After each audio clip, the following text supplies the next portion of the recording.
يا أيها الذين آمنوا كتب عليكم الصيام كما كتب على الذين من قبلكم لعلكم تتقون.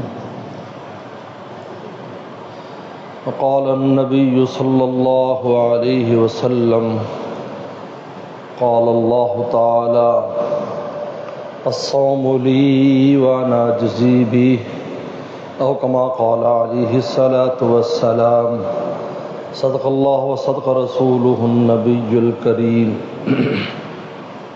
میرے محترم بزرگوں دوستو، اللہ تعالیٰ نے رمضان کا جو مہینہ دیا ہے، روزے کا مہینہ، اس میں ہم سے پرہیزگاری اور فرما برداری مطلوب ہے. پرہیزگاری، گناہ سے بچیں، فرما برداری اللہ کی اطاعت کو بجا لائے. یعنی اس مہینے میں ہمیں یہ مشق کرائی جاتی ہے کہ اللہ کی مان کے چلنا ہے.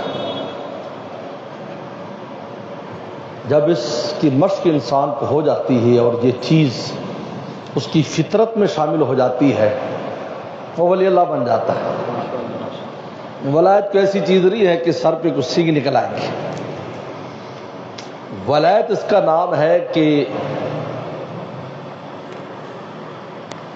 ہماری جو طبیعت ہے وہ شریعت میں ڈھل جائے. یہ ہے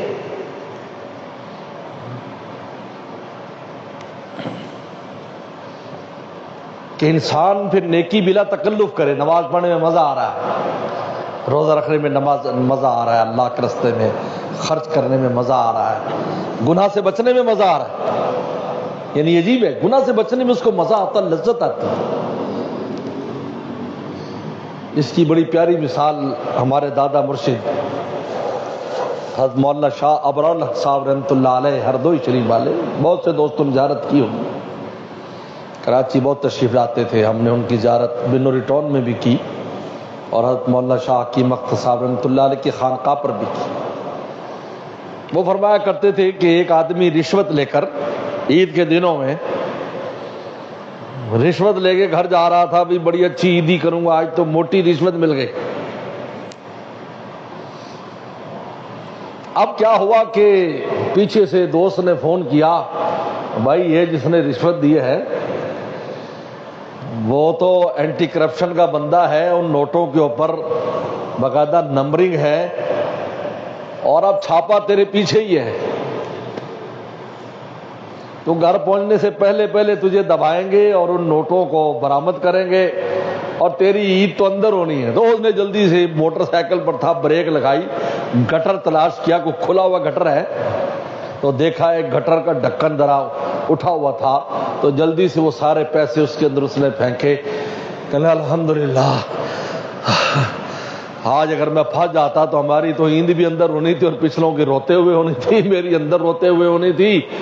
تو حضرت نے فرمایا کہ جب اللہ تعالیٰ کا خوف قلب پر طاری ہو جاتا ہے اور انسان کا دل تقوی میں رنگا جاتا ہے تو گناہوں سے بچنے پر وہ کہتا ہے الحمدللہ.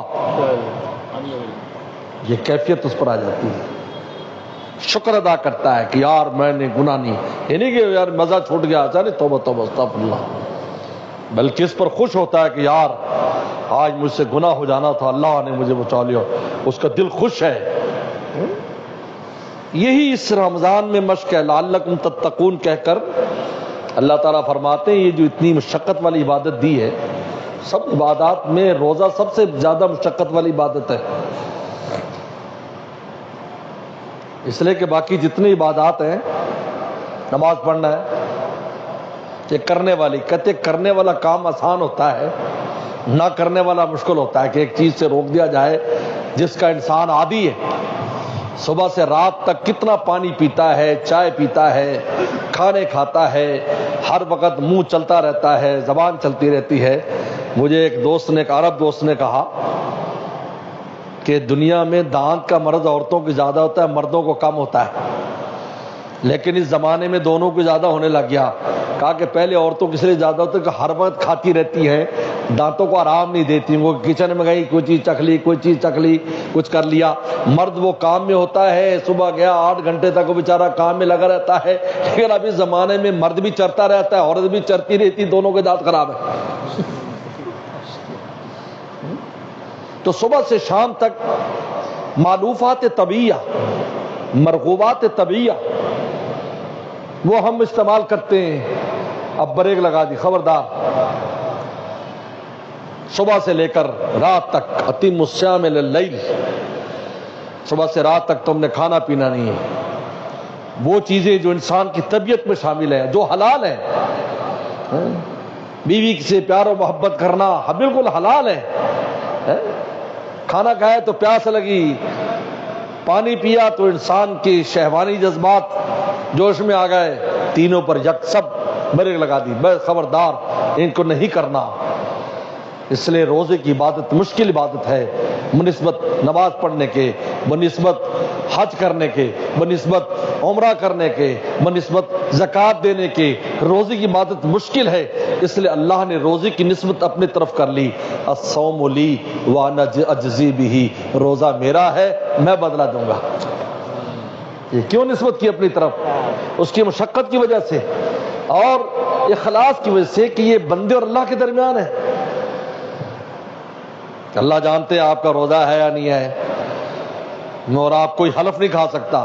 یہ کہہ سکتا ہے ماشاءاللہ روزے دار ہیں، لیکن آپ قسم نہیں کھا سکتے۔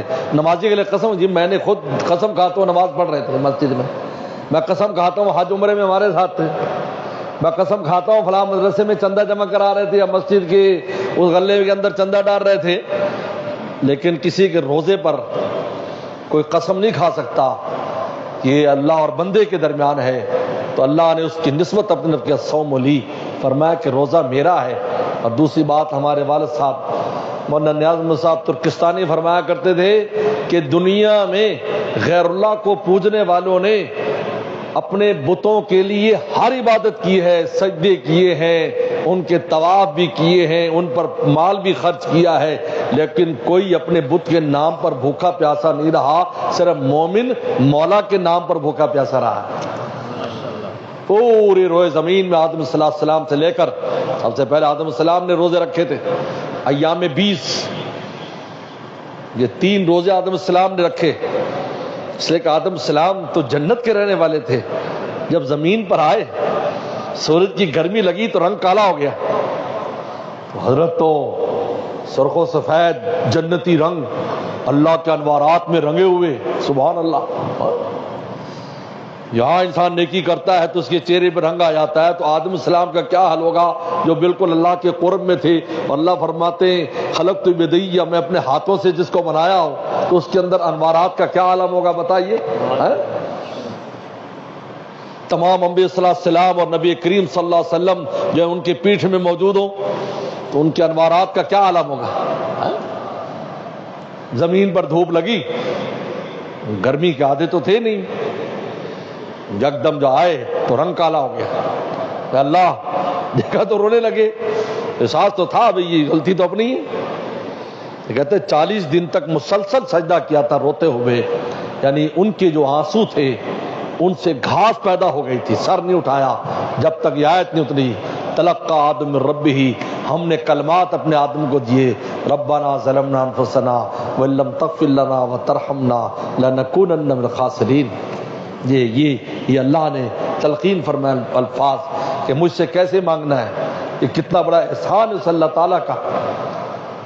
اگر انبیاء صلی اللہ علیہ وسلم کی جماعت بیچ میں واسطہ نہ ہوتی، ہمیں کوئی نہیں بتا سکتا تھا کہ مولا کو کیسے راضی کرنا ہے۔ پوری دنیا کے انسان ایک میز پر بیٹھ کر اپنی عقل استعمال کر کے اتنا چھوٹا سا کام بھی نہیں بتا سکتے کہ کس سے مولا راضی ہوگا۔ نبیوں پر اللہ نے دریا بہا دیے، لو بھائی ہم سے مانگنے کا طریقہ آدم السلام سے لے کر نبی کریم صلی اللہ علیہ وسلم تک ہم اپنے مانگنے کا طریقہ بھی بتاتے ہیں، راستے بھی بتاتے ہیں، رضا والے اعمال بھی بتاتے ہیں، ناراضگی والی چیزیں بھی بتاتے ہیں۔ دریا بہا دیے، کہیں جانے کی ضرورت نہیں ہے، ان کا دامن پکڑنے کی ضرورت ہے۔ ربنا ظلمنا، تو اللہ نے فرمایا کہ روزے رکھو۔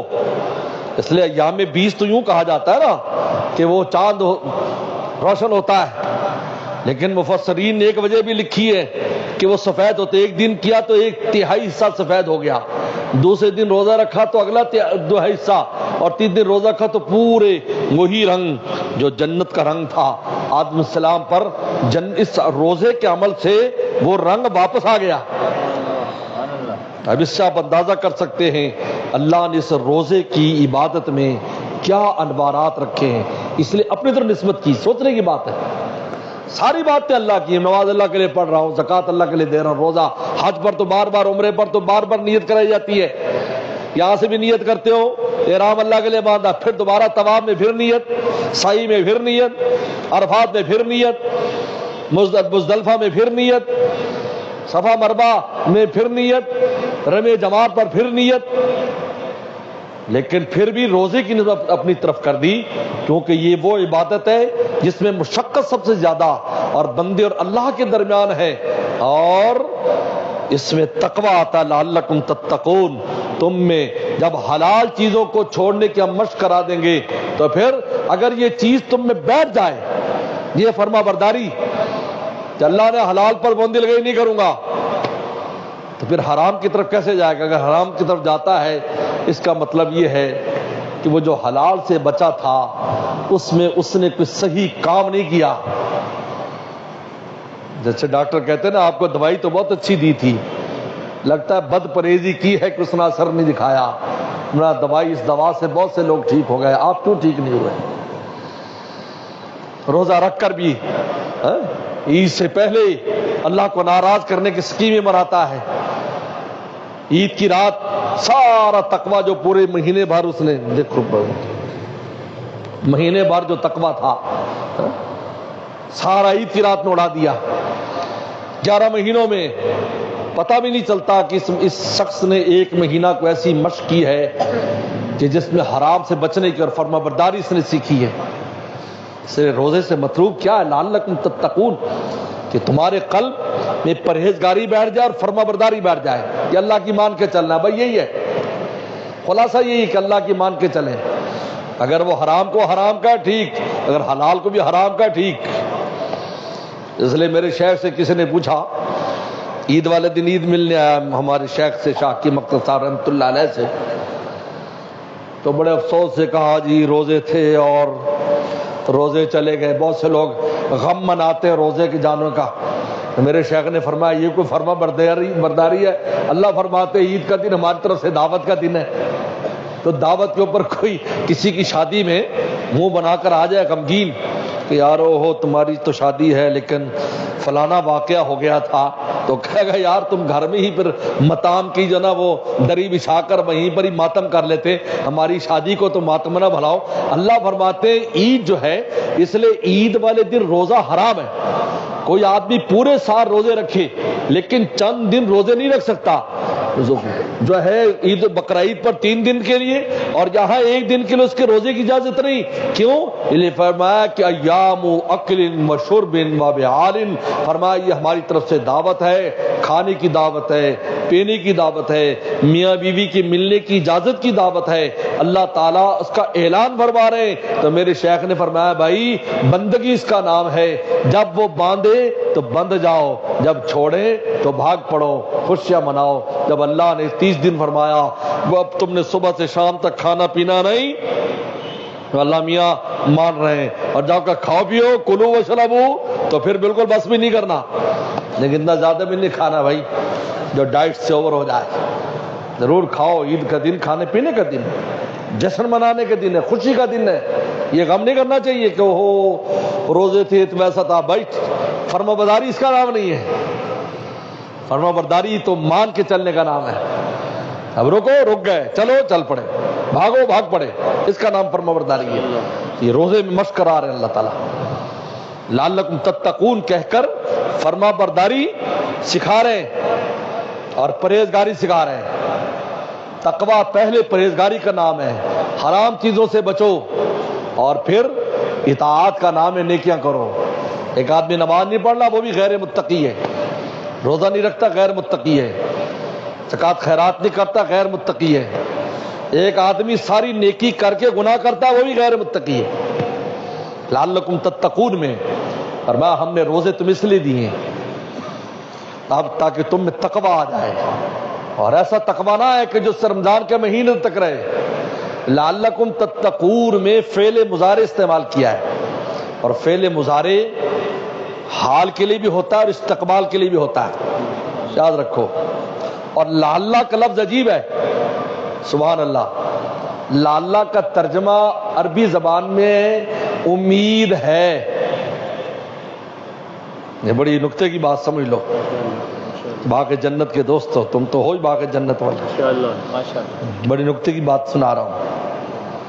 لعلکم کا عربی زبان میں لعلہ کا لفظ آتا ہے امید کے لیے، امید ہے، ترجی کہتے ہیں، امید ہے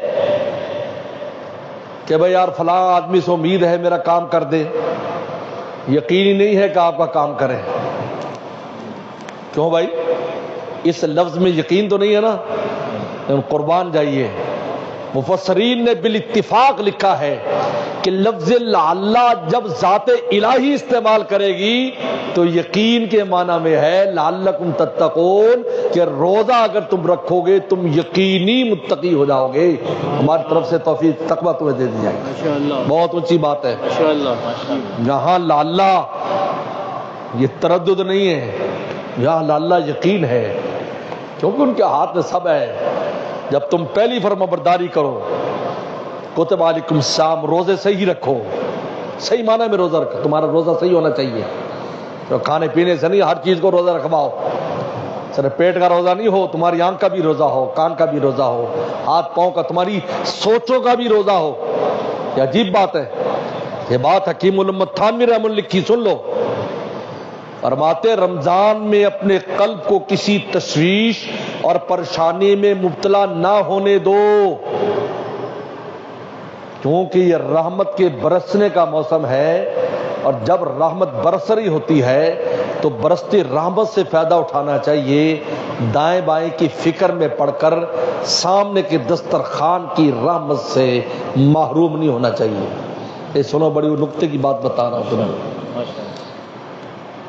پریشانی کسی ختم ہوتی ہے، پریشان تو چلتی ہے، پری اور شانی دونوں اکٹھے ہیں، کہیں پری آئی اور شانی ساتھ آئی تو پریشانی ہو گئی۔ شانی دنیا ہے، پری پیچھے ہوتی ہے اس کے، جہاں شانی سے پری سے دوستی ہو تو شانی آئی، شانی آئی تو پری آئی، تو عبدالکم ہوگی پریشانی۔ فرمایا کہ اس مہینے میں اپنے قلب کو کسی تشویش میں مبتلا نہ کرو، ساری چیز یار چھوڑو، یار رمضان کے بعد اس پر فکر کریں گے، ابھی چھوڑو۔ تو حضرت نے عجیب بات لکھی، حضرت تھانوی رحمہ اللہ نے، کہ جو یکسوئی کے ساتھ اپنے قلب کو غیر مشوش تشویش سے خالی رکھے رمضان میں، تو 11 مہینے بھی اللہ تعالیٰ ایسے حالات پیدا کر دیتے ہیں اس کو تشویش نہیں آئے گی۔ یہ ایک مہینہ 11 مہینوں پر حاکم ہے، یہ حاکم ہے ان پر۔ آپ اس مہینے میں جو کریں گے 11 مہینوں میں وہی فصل نکلے گی، یہ فصل بونے کا وقت ہے۔ صحیح طرح عبادت، یکسوئی کے ساتھ، تقوی کے ساتھ، فرما برداری کے ساتھ 11 مہینوں میں توفیقات کے دروازے کھل جائیں گے۔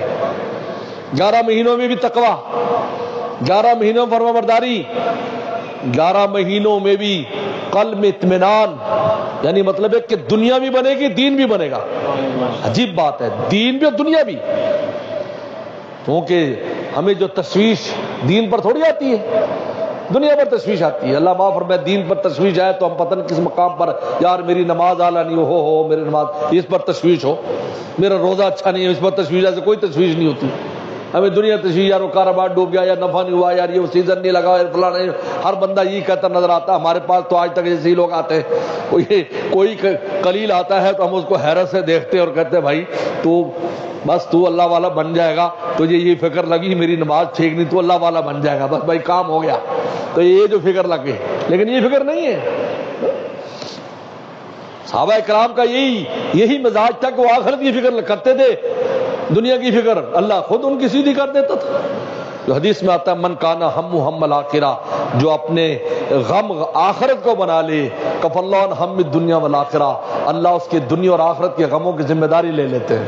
یہ حدیث کا مضمون ہے، عمل کر کے دیکھو۔ ایسا نہیں ہے دنیا سب کے ساتھ لگی، کوئی ولی اللہ ہے، صحابی ہے، سب کے ساتھ دنیا لگی ہوئی ہے، لیکن فکر آخرت کی وجہ سے دنیا آسان ہو جاتی ہے۔ میں ایک مثال بھی دیا کرتا ہوں، آپ نے لاہور جانا ہو، لاہور، تو آپ کو حیدرآباد کا سفر محسوس ہوگا ہے؟ اور اگر حیدرآباد جائیں تو نوری آباد ہی نہیں آتا، یار نوری آباد کب آئے گا یار، حیدرآباد جانا ہے نوری آباد ہی نہیں آ رہا ہے۔ ہم الآخرہ، کیا بات فرمایا، وہ جو آخرت آنے والی اس کا غم ہے، دنیا گزرنے کا پتہ بھی نہیں چلے گا کیسے گزر گئی، ٹھاٹ کے ساتھ گزر جائے گی، پتہ بھی نہیں چلے گا۔ آپ بیٹھے سارے فرسٹ کلاس گاڑی میں ہم، اللہ نے آج جو راحتوں کے سامان دیے ہیں، ہمارے آباء و اجداد نے تو دیکھے بھی نہیں تھے، سنے بھی نہیں تھے، راحتوں کے سامان کیا ہے۔ ہمارے والد صاحب رحمۃ اللہ علیہ 1934 میں جب چین سے ہجرت کر کے آئے اور بمبئی پہنچے، تو بمبئی میں دارالعلوم دیوبند والوں کا وہاں دفتر تھا جہاں اندراج ہوتا تھا غیر ملکی طلبہ کا، پھر وہاں سے ٹرین سے بھیجے جاتے تھے۔ تو والد صاحب نے پہلی دفعہ ٹرین دیکھی، اب تو چین بہت ترقی کر گیا، اس وقت چین میں گدا گاڑی چلتی تھی،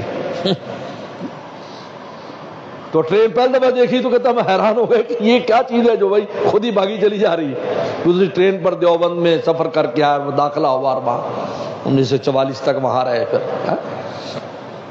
آج اللہ نے دنیاوی نعمتیں، لیکن تشویش ہے، دل تشویش مبتلا ہے۔ حضرت مولانا یوسف الدانوی شہید رحم اللہ سے کسی نے پوچھا تھا، حضرت میں نے خود حضرت کا خط پڑھا، اس کا جواب کہ حضرت میں بہت پریشان رہتا ہوں، تو بڑی خوبصورت بات لکھی کہ جو نعمتیں موجود ہیں ان کی دراصل قدر نہیں ہے، جو موجود ہیں اس کی فکر میں پڑے ہوئے ہو، اس لیے پریشان ہوں۔ علامہ ابن جوزی آج کا آدمی نہیں ہے، 6 صدی ہجری کا آدمی، 6 صدی، آج سے 900 سال پہلے کی بات ہے۔ بغداد کی جامع مسجد کے خطیب تھے، کم از کم 1 لاکھ کا مجمع ہر جمعے ان کے پیچھے ہوا کرتا تھا۔ کہتے ہیں ان کے عام باز میں بھی 40,000 سے کم آدمی نہیں ہوتے تھے۔ ان کی بھی ایک داستان ہے شخص کی بھی، پھر کبھی ذکر کریں گے۔ اس وقت نے کہا، میں نے ان کے مواعظ میں پڑھا، انہوں نے کہا لوگوں 900 سال کے پہلے انسانوں کو بغداد کی جامع مسجد میں خطاب کر کے کہہ رہے ہیں، لوگوں غریبوں امیروں اپنے گھر میں جاؤ، اپنے گھر کے اثاثے کی فہرست بناؤ اور پھر پیغمبر سلام کے 9 گھروں کی میراث کی فہرست بناؤ، تو تم ایک غریب کے گھر کے اثاثے رسول اللہ کے 9 گھروں میں ملا کر اس سے زیادہ ہوں گے، پھر بھی تم ناشکری کرتے ہوئے بات نہیں آتی۔ آج دیکھ لو وسلم کے اور رسول اللہ کا حال کیا تھا۔ سبحان اللہ، ترمذی شریف میں آتا ہے کہ آپ گھر تشریف لاتے،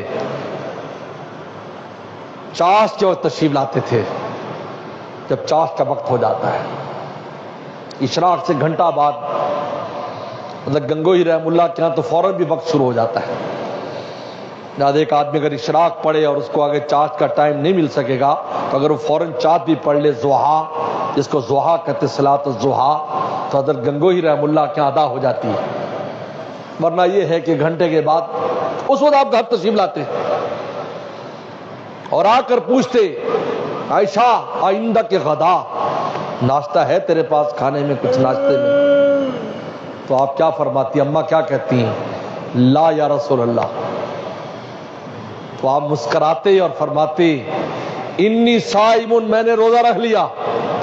کیا فرماتے؟ میں نے، یہ روزانہ کا معمول ہے۔ نامہ کو شکایت کرتی، ہم اللہ کے نبی گھر میں کچھ ہوتے ہی نہیں، آپ سید 2 جہاں ہیں، سید الانبیاء ہیں، خاتم النبیین ہیں، نہ رسول اللہ سے شکوہ کرتے، رات کو مناجات کے اس مقام پر پہنچ جاتے جہاں کسی اور کا دخل نہ ہوتا۔ چنانچہ حدیث کی کتابوں میں آتا ہے کہ پیغمبر اسلام رات کو مناجات کر رہے تھے، اماں عائشہ آ کر بیٹھ گئیں، آپ نے دیکھا من انتی، تو کون ہے؟ کہنا عائشہ من عائشہ بنت ابی بکر، من ابو بکر، ابو بکر کون ہے؟ کہا ابن ابی قحافہ، من ابو قحافہ۔ اما ڈر گئی، پیچھے ہو گئی۔ کچھ دیر گزر، فرمایا عائشہ کلمینی، عائشہ مجھ سے بات کرو۔ شیخ فرماتے تھے روح جب بہت پرواز کر جاتی پھر اس کے نزول کے لیے کہ امامت کرانی، فجر کا وقت ہو رہا ہے، تو پھر اپنے ازواج مطہرات سے بات کرتے تھے رات کو، کلمینی۔ تو اماں آگے آئیں، میں تو ابھی آئی تھی، میں تو ڈر گئی، آپ نے مجھے پہچانا نہیں۔ تو فرمایا شاہ اللہ کے حضور میں کبھی ایسا وقت ہوتا ہے جہاں کسی اور کا دخل نہیں ہوتا۔ امام سیوطی رحم اللہ نے حدیث نقل کی ہے۔ تو میرے دوستو روزانہ فرماتے روزانہ کا مشکل ہے، کبھی کبھی کوئی غدا ہوتا، کچھ ناشتہ ہوتا، ورنہ روزانہ فرمایا انی صائم، میں روزہ رکھ لیا۔ اس کو میرے شیخ فرمایا کرتے تھے جو غم ملا غم جانا بنا دیا، آلام روزگار کو آسان بنا دیا۔ آج پریشانی اس لیے کہ اپنے غموں کو ان کے حوالے نہیں کرتے، غم میں خود ہی بھاگے پھرتے رہتے۔ میرے اور آپ کے بھاگنے سے غم دور ہو جائے گا؟ جس نے دور کرنا ہے اس کے پاس جاؤ۔ ارسطو نے پوچھا تھا عیسیٰ علیہ السلام سے، یا افلاطون نے، ان کے زمانے کے، انہوں نے کہا میں آپ کو نبی مان لوں، میرے سوال کا جواب دو۔ ان کا بولو، کہا کہ ایک تیر مارنے والا تیر مارے اور ایسی جگہ سے تیر مارے جہاں سے اس کا تیر خطا نہ ہو اور ساری مخلوق اس کے سامنے ہو، تو بچنے کا کوئی طریقہ ہے؟ فرمایا ہاں، تیر مارنے والے کی پیٹھ پر آ جائے بچ جائے گا۔ انہوں نے کہا آپ نبی ہے، میں گواہی دیتا ہوں۔ دوستو سب مصائب بھی وہاں سے نازل ہوتے ہیں، نعمتیں بھی وہاں سے نازل ہوتی ہیں، اور اس عرش والے کے پیچھے اگر ہم آ جائیں گے تو بتاؤ ساری مصیبتوں سے بچ جائیں، نعمتیں بھی ہمیں ملیں گی۔ اس لیے آپ نے خود فرمایا، ازواج مطہرات کو بخاری میں آتا ہے ایقظوا صواحب الحجر، حجرے والیوں کو اٹھاؤ، ماذا انزل لیلۃ من الخزائن، آج بڑے خزانے نازل ہوئے ہیں، اور ماذا انزلا، اور کتنی بلائیں نازل ہوئی ہیں، جلدی سے اٹھو، اللہ سے خزانوں میں سے حصہ مانگو اور بلاؤں سے پناہ مانگو۔ اٹھو، ساری مائیں ہماری اٹھی اور اللہ سے دعائیں شروع کر دیں۔ میرے دوستو جب اللہ تعالیٰ یہی سکھاتے ہیں رمضان میں کہ میرے ہو جاؤ، میری مان کی زندگی بسر کرو، راحت کی زندگی ہوگی۔ اللہ مجھے اور آپ کو عمل کی توفیق عطا فرمائے۔ وآخر دعوانا ان الحمد للہ۔ اللہم لک الحمد کما انت صلی علی محمد کما انت حلو وفل بنا کما انت حلو فانک انت التقوی والمغفرہ۔ ربنا ظلمنا انفسنا وان لم تغفر لنا وترحمنا لنکونن من الخاسرین۔ اللهم انا نسألك الهدى والتقى والعفاف والغنى، اللهم احسن عاقبتنا في الامور كلها واجرنا من خزي الدنيا وعذاب الاخرة۔ یا اللہ یا اللہ، اس رمضان میں ہمیں تقوی کی دولت نصیب فرما، ہمیں تقوی کی دولت نصیب فرما، پرہیزگاری فرما برداری ہمیں نصیب فرما۔ یا اللہ ہمارے قلب کو ہر تشویش سے پاک فرما، یا اللہ ہر تشویش سے ہمارے قلب کو پاک فرما۔ یا اللہ 11 مہینوں میں بھی ہمیں تقوی کے ساتھ رہنے کی توفیق عطا فرما، ہمارے قلب کو قلب سلیم فرما، ہمارے قلب کو قلب سلیم فرما۔ یا اللہ ہر طرح کی عافیت میں نصیب فرما، ہر طرح کی عافیت ہمیں نصیب فرما، 100% آپ کا بن جانے کی توفیق عطا فرما۔ یا اللہ اس رمضان کو اور آنے والی عید کو پوری امت مسلمہ کے لیے خیر کا ذریعہ فرما، مبارکبادی کا ذریعہ فرما، خوشخبری کا ذریعہ فرما۔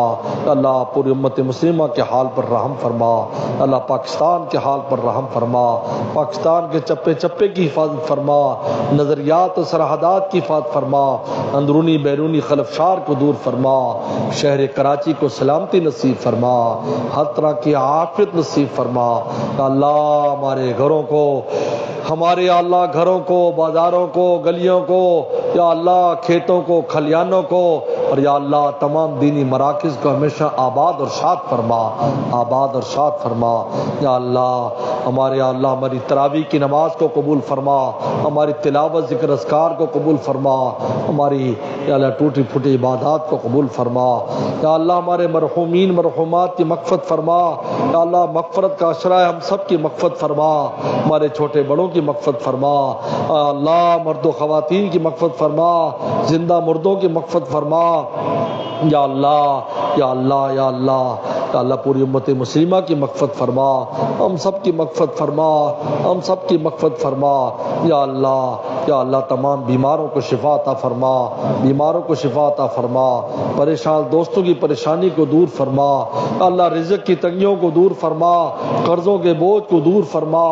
ہر ایک کو جو رزق کے وسائل دی اس میں خیر و برکت پیدا فرما، خیر و برکت پیدا فرما، آسانی والا رزق ہمیں عطا فرما یا اللہ ہر قسم کی تنگی تکلیف سے ہمیں محفوظ فرما، ہر قسم کی تشویش سے ہمیں محفوظ فرما یا اللہ مدارس مساجد خانقاہیں دینی مراکز کی یا اللہ خوب آباد اور شاد فرما، خدمت کرنے والوں کو برکتیں اور عافیتیں نصیب فرما یا اللہ یا اللہ یا اللہ جن دوستوں کی اولاد نہیں ہے نیک صالح اولاد عطا فرما، جن کی اولاد ہے نیک ان کی اولادوں کو نیک صالح مطیع فرما بردار فرما یا اللہ جن بچوں کے رشتے نہیں اچھے اچھے جوڑ عطا فرما، جن کے رشتے ہو گئے گھروں میں امن سکون عطا فرما، ہر دوست کی جو بھی حاجت ہے اپنے خزانوں سے ہماری حاجات کو پورا فرما، اللہم انا نسأل من خیر ما سألک منہ نبیک محمد صلی اللہ علیہ وسلم ونعوذ من شر ما استعاذک منہ نبیک محمد صلی اللہ علیہ وسلم انت المستعان ملک البلاغ ولا حول ولا قوة الا باللہ،